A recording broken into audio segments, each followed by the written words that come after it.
Hello bachcho, let's read out the question first. A gas is filled in a rigid container at pressure P naught. If the mass of each molecule is halved, keeping the total number of molecules same, and their RMS speed is doubled, then find the new pressure.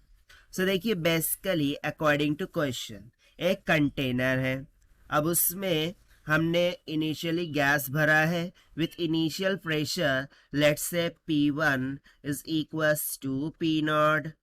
ठीक है, अब यदि यहाँ पर बोल रहा है कि मास को हाफ कर दिया गया है, यानी कि यदि मैं मानूं कि इनिशियली मास m1 था जो कि m के बराबर था, सो फाइनल केस में मास m2 हो रखा है जो कि इनिशियल का हाफ हो गया है.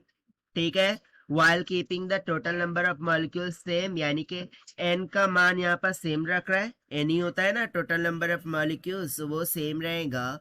And there RMS speed is doubled. RMS speed क्या हो रही है? डबल्ड हो रही है. सो यहाँ पर हम बोल देंगे कि यदि v1 ये VRMS थी पहले, ठीक है, सो अब v2 क्या हो गई है? 2 ऑफ VRMS हो गई है. सो हमें फाइंड करना है न्यू प्रेशर. न्यू प्रेशर को हम मान लेते हैं P2 that we have to find here. तो चलिए स्टार्ट करते हैं सॉल्यूशन से. But before of it's let's talk about the key concept which we are going to use here for this question. So यहाँ पर हम यूज करेंगे pressure का formula for the gas while into the container. वो होता है P is equals to 1/3 rho into v square of RMS. ठीक है, जहाँ पर VRMS RMS speed of the molecule है, रो डेंसिटी, P प्रेशर है. ना इफ यू रिमेम्बर, सो हमने डेंसिटी का तो फॉर्मूला पढ़ के रखा था, that is mass upon volume. ठीक है ना, यही पढ़ के रखा था, मास अपॉन वॉल्यूम.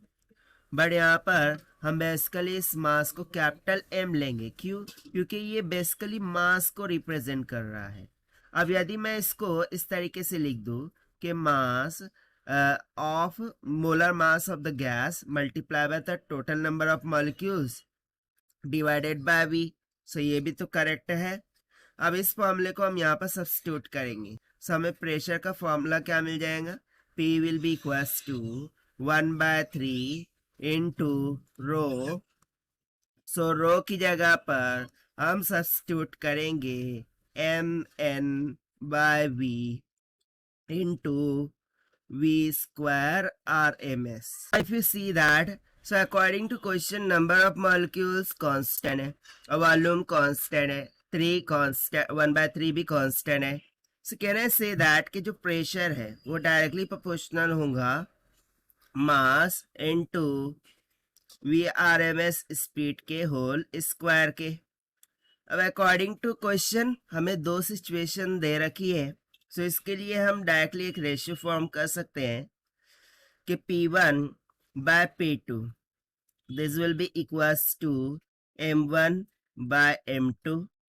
ठीक है, और इन ब्रैकेट, और जैसे कि हमने यहाँ पर माना था कि इनिशियली जो VRMS स्पीड है वो V1 है और divided by final VRMS speed that is V2 का होल स्क्वायर हो जाएगा. ठीक है, सो फर्दर सॉल्व करते हैं. यहाँ पर P1 हमें कितना दे रखा था? P not divided by P2 find करना है.